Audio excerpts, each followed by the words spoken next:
for us to do here other than just stand in here in the living room. What should I do?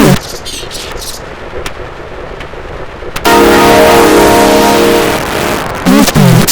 I know. I'm going to blow really loud with a hairball. This is going to be so fun.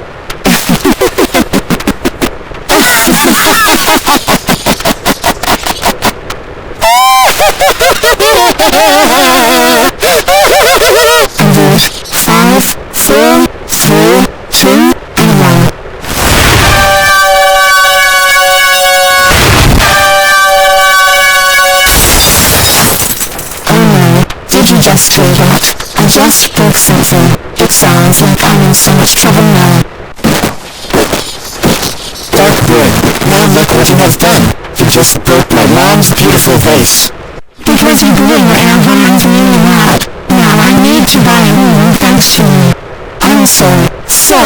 Mom and Dad, I just wanted to see how loud I can blow our horns.